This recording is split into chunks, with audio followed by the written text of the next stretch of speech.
इस वक्त प्रधानमंत्री नरेंद्र मोदी दिल्ली में मौजूद हैं और संबोधित कर रहे हैं। वे यह देखकर व्यथित हो जाते थे कि गांवों में लोग अज्ञानता और बेपरवाही के कारण गंदगी और अस्वच्छ स्थितियों में रहते हैं।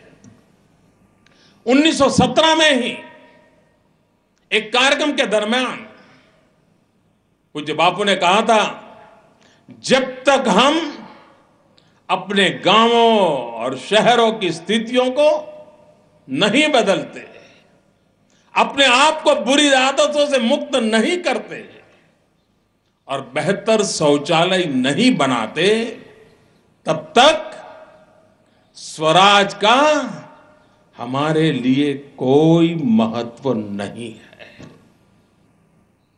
एक तरह से हम कहें तो देश में स्वच्छता आंदोलन का मूल स्थान भी चंपारण को माना जा सकता है। उन्होंने साफ सफाई और स्वच्छता को गांधीवादी जीवन शैली का एक अभिन्न हिस्सा बनाया। उनका सपना था सभी के लिए संपूर्ण स्वच्छता।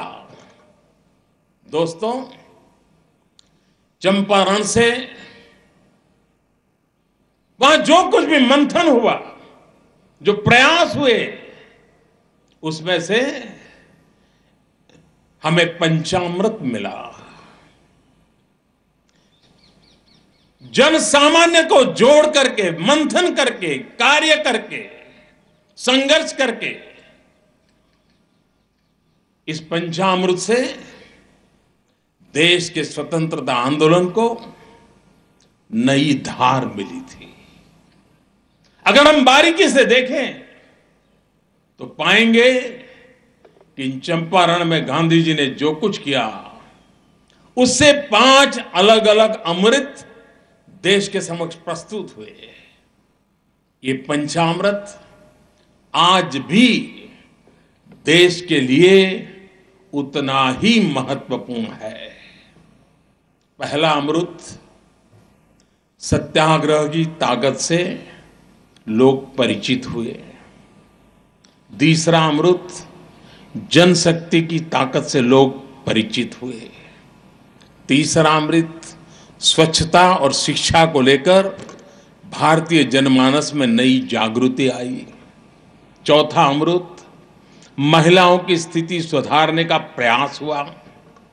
और 5वां अमृत अपने हाथों से कांते हुए वस्त्र पहनने की सोच पैदा हुई। ये पंचामृत चंपारण आंदोलन का सार है। साथियों, जब मैं चंपारण की बात करता हूं तो मुझे बाल मोहन यानी बाल कृष्ण की याद आती है। मोहन से मोहन तक कैसी यात्रा चली है। एक सुदर्शन चक्रधारी मोहन, दूसरा चरखाधारी मोहन। हम सबको पता है कि जब माता यशोदा बहुत परेशान थी तो उनके बालक ने मिट्टी खा ली है। इसी चिंता में जब उन्होंने बाल मोहन से मुंह खोलने के लिए कहा तो उन्होंने माता यशोदा को पूरे ब्रह्मांड के दर्शन करा दिए थे। ऐसा करके बाल मोहन ने अपनी माता को चिंता से मुक्ति दिलाई। जब मैं चंपारण की बात करता हूं तो मुझे किशोर मोहन की भी याद आती है। वो चक्रधारी मोहन जब किशोर था, जिसे हम कृष्ण के रूप में जानते हैं, जो रासलीला करता था, बांसुरी बजाता था। किशोर मोहन ने जब घनघोर बारिश से गांव वालों की रक्षा के लिए गोवर्धन पर्वत उठाया तो बाकी वालों से भी कहा कि आप भी अपनी लाठी लेकर के खड़े हो जाइए, तब जाकर के गोवर्धन उठेगा। जब गोवर्धन पर्वत उठा तो हर एक को लग रहा था कि वो मेरी ताकत से उठा है, मेरी लाठी से उठा है। और ऐसा करके किशोर मोहन ने जन जन को खुद की ताकत और सामूहिक ताकत से परिचित कराया था। ठीक इसी तरह हमारे मोहन महात्मा गांधी ने लोगों को गुलामी की चिंता से मुक्त किया, उन्हें वो रास्ता दिखाया जिस पर चलकर आजादी मिल सकती थी।